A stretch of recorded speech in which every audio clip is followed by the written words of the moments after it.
الابطال دلوقتي عشان تحل اي سؤال صح في الانجليزي عندنا وتكون صاحبك ومش حاجه صعبه بالنسبه لك، دلوقتي هناخد حاجه اسمها yes or no question. ايه هو yes or no question؟ هو السؤال بهل. فاكرين حركه المقص اللي كنا بنعملها؟ هي دي هندرسها مع بعض واحده واحده بالتفصيل، ونعرف التريكات والحاجات اللي احنا المفروض نبدا نكون عندنا خلفيه بيها وفاهمينها عشان خاطر نحل اي سؤال.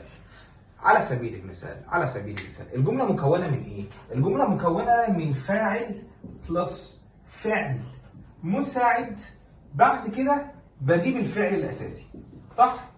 طيب عشان تعرف ده عادي، دي جمله خبريه عاديه من غير سؤال. طب علشان نعمل سؤال اعكس بقى. هتعكس ازاي؟ هتجيب لي اول حاجه هو الفعل المساعد، يعني الفعل المساعد او الهيلبنج فيرب، بعد كده السبجكت اللي هو الفاعل، بعد كده بجيب المين فيرب او الفعل الاساسي اللي هو المين الاساسي.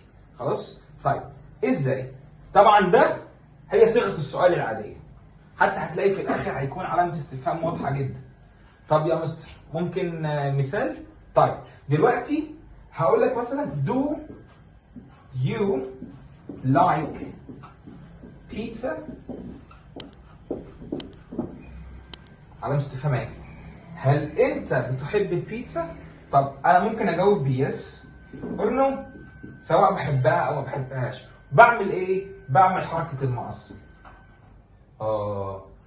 هنا بقى السر فين؟ السر في الفعل المساعد وليس الفعل الاساسي. الهيلبينج فيرب وليس المين فيرب. خلاص؟ يبقى اليو هتنزل معانا اي وهنقول لك ليه، بعد كده بنزل الدو.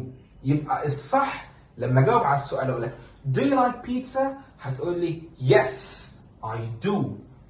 لو قلت yes I like يبقى غلط. ليه؟ لان السر في الفعل المساعد مش الفعل الاساسي. فانا هبدا هقول لك yes we do اللي انا نزلتهم، هقول لك yes I do او no I don't.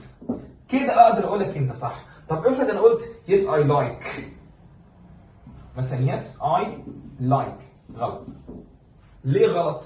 لان انا بعمل اجابه السؤال بالهيلبينج فيرب او بالفعل المساعد مش الفعل الاساسي. خلاص؟ طب مستر انا عايز اعرف افعال مساعده تانية زي ايه؟ تعال بص معايا. عندك افعال مساعده زي do واخواتها does ودid على حسب زمن الجمله. وعندك بقى الفيرب تو بي اللي هو الام والاز والار او الووز او الوير، او حتى افعال ثانيه زي كان could، صح؟ shall should او will would وغيرهم كتير، غيرهم كتير جدا من الافعال. السر في الفعل المساعد. طب هنا انا عايز اعمل سؤال بيكون بيه الافعال الغريبه دي. مثلا بدل ما اقول لك I can't play football انا استطيع العب كره القدم، هعكس، هبدا بالمساعد هقول لك can you. هنا بقى مش معناها تستطيع بس، هنا معناها هل تستطيع. can you play football؟ وعلامة استفهام قد الدنيا هي كبيره اهي. هنا اصبح ايه؟ اصبح ان انا عندي فعل وادي فعل، ما هو كان فعل وبلاي فعل، صح؟ بس ده الهيلبينج فيرب او الفعل المساعد. اما ده فهو المين فيرب او الفعل الاساسي. طب انا بعمل مقص بايه او بجاوب بايه؟ السر فين؟ السر في المساعد. ببدا اعمل الكروس بينهم. اليو طبعا بتنزل اي وادي كان. يبقى لما اجي اسال هقول لك can you play football؟ تقول لي yes I can. طب لو نو هتقول لي no I can't وتبدا تضيف لها نوت. يعني لو النو هبدا اقول لك no I can't. ليه؟ لان ده نفي بيجي مع النو. حتى عندي في الدرس بقول للاولاد ايه؟ النفي بيحب النو والنفي يحب النو وهكذا. ده السر. يبقى السر عندنا في الفعل المساعد وليس الفعل الاساسي. خلاص؟ يبقى اي سؤال حابب تعمل فيه يس ونو، حابب تعمل فيه المقص، تبدا تتبع الخطوات دي، بدل ما هيكون فاعل وفعل مساعد مش اساسي. اعكس بقى، اعكس، هتبقى فعل بلس الفاعل. واحد. يلا قول لي انت بقى من نفسك. هقول لك is he watching TV؟ is he watching TV؟ هل هو يشاهد التلفزيون؟ هترضى تقول لي؟ جاوبوا لي في الكومنتس. خلاص؟ طيب اخر حاجه عشان نكون عارفينها وهي التحويلات. يعني امتى اخلي اليو تنزل اي؟ طب هو انا عندي حاجات تانية بتتحول؟ ركز معايا. عندنا في التحويلات اليو في السؤال تتحول في الاجابه اي مستار. طب افرض جاب لي اي في السؤال، يا عم سهل هحولها في الاجابه يو. فيها ايه؟ طب ما انا ممكن اسال نفسي، ما انا ممكن اقف قدام المرايه انا قمر النهارده عادي يعني، صح؟ فاليو في السؤال تحول اي في الاجابه. طب الاي في السؤال تحول يو في الاجابه. طب افرض مثلا قلت علي اند اي، علي وانا، لما يجي بابا يسالني امال انت كنت فين؟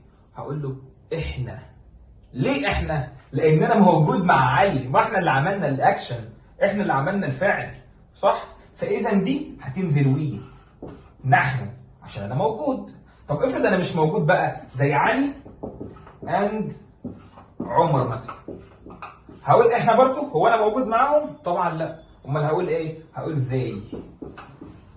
يا سلام بقى، تبقى اكبر ذكي، مش هقول غبي، لما يجي لك بقى سؤال زي كده وتنزل بس علي بس. يا مستر ما هو علي مفرد، نزله هي وخلاص. ما ينفعش، لازم تحدد فين الفاعل كامل وتحدد فين الفاعل المساعد كامل. هنا اللي عمل الفيرب مش علي بس، لا، اللي عمل الفيرب علي وعمر، فهينزلهم زي، لان هما الاثنين هما اللي عملوا الفاعل. وبكده اي سؤال هيجي لك في ليس او نو هتكون انت حله اوريدي وعارف الطريقه. دي هي التحويلات. مستر طب افرض هي تنزل هي والشي تنزل شي واي حاجه تنزل زي ما هي، ما عدا الحاجات دي هي بس اللي تتحول. طيب اخر سؤال هكتبه لكم، دي بقى اللي تحلها في الكومنتس وهنزل انا هبص عليها. خلاص؟ طيب حاجه اقول لك، are you playing tennis now؟ هل انت بتلعب تنس دلوقتي؟ يس ونو بقى وحلها لي. وبكده نكون خلصنا فيديو عن اليس اور نو كويستشن. هستنى منكم اسئله، تخبط لايك وتشترك. باي.